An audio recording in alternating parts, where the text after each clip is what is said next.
እንዴናችሁ ማንነን በደንብ አስተካክሎ በደንብ አጥንቶ ነው እሱ እዛ የሄደው ማለት ነው። ቤተሰብ እንግዲህ እሷ ላይ ነው አጋጣሚ ሊወጣ ስል ተደወለልኝና ብዙ ነገሮች ተነገሩኝ። አንዳንድ ነገሮችን ለእናንተ ልንገራችሁ ላካፍላችሁ ብዬ ነው። ቤተሰብ በጣም የሚያሳዝን ነገር ተፈጥሯል። ቤተሰብ በጣም በጣም በጣም ማለት ነው። በመጨረሻም ያው አብርሃም አረ የማይጠበቅ ነገር ነው። ብቻ ቤተሰብ እኔ አላምንም ምን ብዬ እንደምነግራችሁ ምን መሰላችሁ፣ አብርሃም በዛን ሰዓት የለም ነበር ታውቃላችሁ። እሱ እንደሌላ አውቆ በደንብ አጥንቶ እንዴናችሁ ማንነን በደንብ አስተካክሎ በደንብ አጥንቶ ነው እሱ እዛ የሄደው ማለት ነው። ቤተሰብ እንግዲህ እሷ ላይ ነው እየተፈረደ ያለው። ማንም በሌለበት እንዴት ትከፍታለች? እንዴት ነው የምትከፍተው? ብለው እንግዲህ ተሰብስበው ነበር። ሁሉም እነ ሩታም ሁሉም ተሰብስበው ነበሩ። ማንም በሌለበት እንዴት ትከፍታለች ምናምን ብሎ ነበር ሲያወሩ የነበሩት። ማንም በሌለበት ማለት እኮ ኤፍሬም እኮ የአብርሃም ወንድም ነው። የአብርሃም ወንድም ይሄን ያህል መጥቶ በዚህ ደረጃ በዚህ ነገር ይሄዳል ተብሎ አይጠበቅም።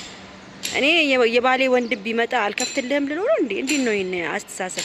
ለማንኛውም ቤተሰብ ይሄን ቪዲዮ በደንብ አድርጋችሁ ላይክ፣ ሼር፣ ሰብስክራይብ አድርጉ። አብርሃምም የት እንደነበረ ሁሉንም እነግራችኋለሁ ማለት ነው። ሁላችሁም ይሄን ቪዲዮ ላይክ እንድታደርጉ ፈልጋለሁ። ሄርሜላ በአሁን ሰዓት በጣም በጣም አዝናለች፣ በጣም አልቅሳለች። እንግዲህ አብርሃምም ማንንም ሰው እንዳታስገቢ ማንንም ሰው እንዳትከፍቺ ብዬሽ ነበረ። እንዴት ትከፍችለታለሽ? በሩ ቀዳዳ አለው፣ በበሩ ቀዳዳ ማየት ትቺ ነበር ነው ያላት። እና ደንግጧል። አብርሃምም ምንም ውሳኔም ሊወስን አልቻለም። አብርሃም የነበረበትም እነ ሩታ ጋር እንደነበረ ነው የሰማሁት። እነ ሩታ ጋራ ተጠርቶ የልጁ የ8ኛ ወር ፎቶ ነው ምናምን ፎቶ ሾፕ ነው ምናምን አለ ተብሎ ነው የተጠራው። እንግዲህ ቤተሰብ ይታያችሁ እንግዲህ አብርሃም ፎቶሾፕ አለው። የልጁ ፎቶሾፕ ስላለው ከልጁ ጋር የ8 ወር ማስታወሻ እንዲነሳ ተብሎ ነው እንግዲህ ይሄ ነገር ይሄ ሲስተም የተፈጠረው አሁንም ማለት ነው። አሁንም መሸወድ እኛ ብዙ ጊዜ ስንነግራችሁ ተው አትሸወዱ፣ ተው እነዚህ ሰዎች እናንተ ሊያጠቁ ነው የተነሱት፣ ብዙ ችግር አለ ብዙ ነገር አለ ብለን ስንነግራቸው እነሱ ምንም ሊሰሙን አልቻሉም። እና ሄርሜላ ለምንድነው አልጮኸችው ለምንድነው ያላለችው ብላችሁ አብዛኛውን ሰዎች ኮሜንት ጽፉ ነበር። ምን ብላ ነው የምትለው? እንዴ ነው የምትለው? እናንተ እኮ አታውቁም። እዚህ አሁን ለምሳሌ እዚህ ፎቅ ላይ ማንንም ሰው አታገኙ። የሚገርማችሁ ነገር ማንንም ብትሉ ማንንም ይደርስላችሁ ሰው የለም። ማንንም እንገራችሁና ማለት ነው። ይኸው እኛ ያለን አይደል እንዴ? እኛም እኮ እንትን ላይ ነው ያለን፣ ፎቅ ላይ ነው ያለነው። እና ማንንም ብትሉ የሚደርስላችሁ የለም በጸባይ አርጋ ካልሸኘችው በስተቀር ማለት ነው። እሱ አሁን እኔ እግዚአብሔርን ነው የምለው ኤፍሬም በቃ ከመድፈር ወደ ኋላ አላለም። በቃ ቢቻል እንደው ሩታ እንደ ሄርሜላ እንደው እንደሌላ እንደ አንዳንድ ሴቶች የሆነ እንትምትል ሴት ብትሆን ኑሮ ይሄኔ ደፍሯትም ነበር፣ እንደፈለገ ተጫውቶባትም ነበር። እና አብርሃም የት እንዳለ እንኳን ሊነግራት አልቻለም። ገብቷችኋል? እና በጣም ከባድ ችግር ተፈጥሯል። እንግዲህ ዛሬ በጣም በጣም ከባድ ነገር ነው የምታዩት። አብርሃም በጣም ተናዷል፣ በጣም ተቃጥሏል። የሚያደርገውን ሁሉ ነው ያሳጣው። ምንም ሊደረግ አይቻልም። መጀመሪያ ነው መጠንቀቅ ያለበት። እቺ ሴት እርጉዝ ነች። በድንጋጤ የሆነ ነገር ብትሆን ወይ ልጅ የመውረድ ነገር ያጋጥማት ይሆናል ወይ ብቻዋን ወርቃም ሊሆን ይችላል ቤተሰብ። እና በጣም ነው የምታሳዝነው። ይሄን በዚህ መንገድ እርጉዝ ሴትን በማስፈራራት በዚህ መንገድ እርጉዝ ሴትን በማስጨነቅ ኤፍሬም ይሄን ስራ የሰራው ነገር ይሄ ምክር የሶስታችሁ ተመካክራችሁ የሰራችሁ ስራ ነው። እሱን ደግሞ ታገኙታላችሁ ማለት ነው። አብርሃም አሁን ዝም ማለት የለበትም። ክስ መመስረት ካለበትም ክስ መመስረት ነው ያለበት። ካልሆነ ደግሞ እሱ ዝም ላለው ደግሞ ካለ ሄርሚ ዝም ማለት የለባትም ነው የሚለው ቤተሰብ። እንዴ ነው ለፎቶሾፕ ተብሎ ተጠርቶ ሰው ሄዶ እሱ ለብቻው መጥቶ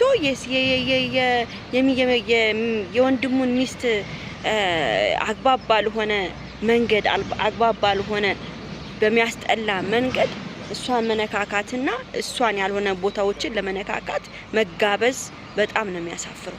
እውነቴን ነው የምናገረው። በጣም በጣም እኛ ዛሬ የትላንትና ቪዲዮ እኔ በጣም አንገቴን የሰበርኩበት ውስጤ የተቃጠለበት እግዚአብሔርን አንድንትን እርጉዝ ሴት በማስጨነቅ በቃ እኔ ምን ብዬ እንደምናግራችሁ አላቅም። በጣም ብዙዎቻችሁ ተናዳችኋል፣ አይቻለሁ ኮሜንት። በጣም ብዙዎቻችሁ ኤፍሬምን ሰድባችሁታል።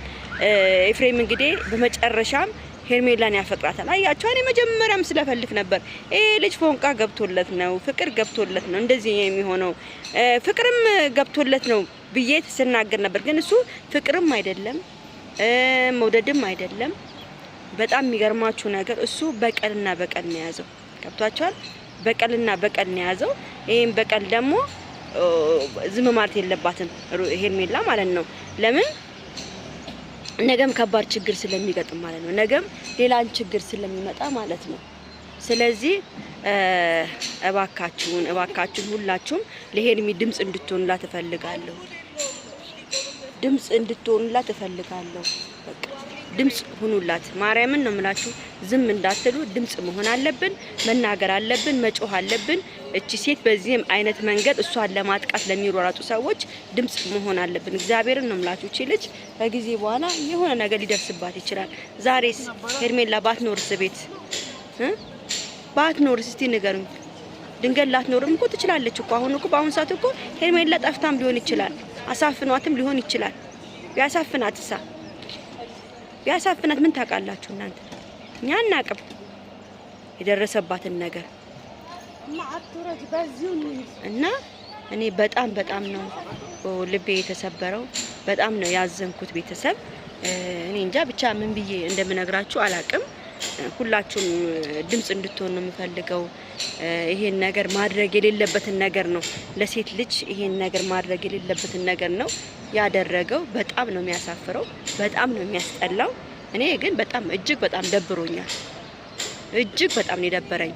በቃ እውነቴን ነው የምናገረው። ቤተሰብ ሁላችሁም መናገር አለባችሁ። ሁላችሁም ድምጽ መሆን አለባችሁ።